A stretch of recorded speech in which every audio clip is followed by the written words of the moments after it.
Gene writes in to ask, Pastor John, how do I handle the envy and jealousy that are eating away at me? So envy and jealousy are two distinct topics here on the table. Perhaps we can break this into two podcasts and address jealousy next time. So Pastor John, start with envy. What would you say to Gene? It's not wrong to want something that you don't have. We usually think of envy that way. I want that, something that person has. In fact, we wouldn't even pray if we didn't want things we didn't have. That's what prayer is. In fact, I would say all of life is either thanksgiving for what God has given us or aspiration for something that might be good for us. So the question is, what makes envy evil? What makes the wanting of something evil? Proverbs 37, fret not yourself because of evildoers. Be not envious of wrongdoers. It seems like people were looking at those who were prospering in their wrongdoing, and they had things, and they were feeling envious of it. Or Proverbs 14, a tranquil heart gives life to the flesh, but envy makes the bones rot.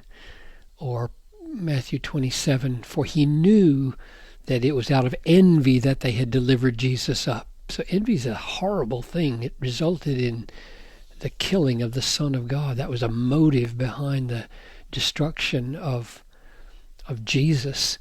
Or Romans 1, since they did not approve to have God in their knowledge, God gave them up to a debased mind. They were filled with envy, murder, strife. Same thing in 1 Peter 2:1, put away malice and deceit and hypocrisy and envy and all slander. So clearly, this is a good question. We don't want to be eaten up by something that crucified the Son of God and that is all tied up with hypocrisy and deceit and slander and evil. So when I try to get at what the essence of it is and how to handle it, it seems to me that those texts have some clues in them. It seems to be envy seems to be born of a restless heart that does not find God satisfying.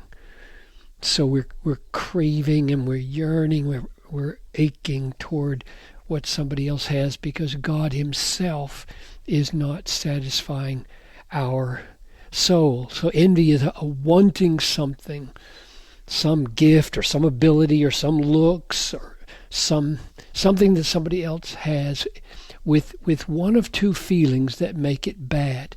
Either resentment that they have it and you don't, and so your heart is irritated, not just that you want it, but that they have it and you don't, and that's loveless.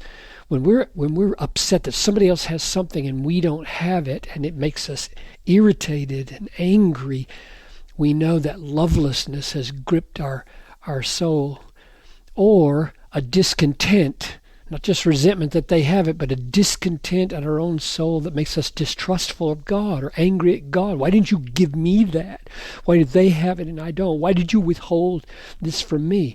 I know, Tony, in my teenage years, the fact that I couldn't talk in front of a group came the closest to make me envious. I'd see these people who could speak so easily in front of groups and I couldn't.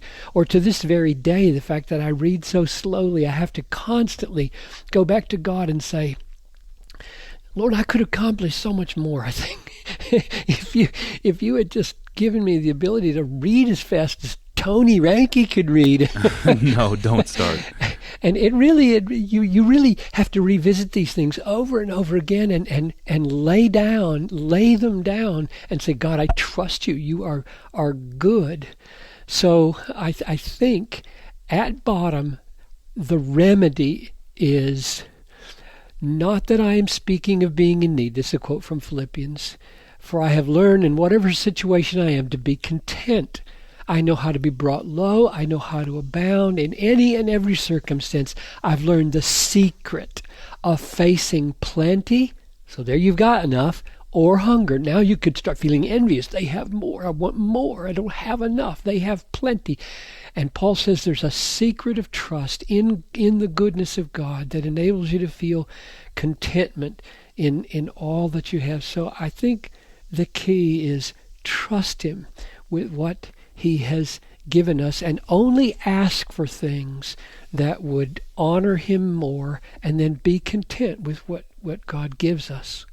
All right. Thank you, Pastor John. And thank you for listening to this podcast. Email your questions to us at askpastorjohn@desiringgod.org. And you can visit us online at desiringgod.org to find thousands of other free books, articles, sermons, and other resources from John Piper.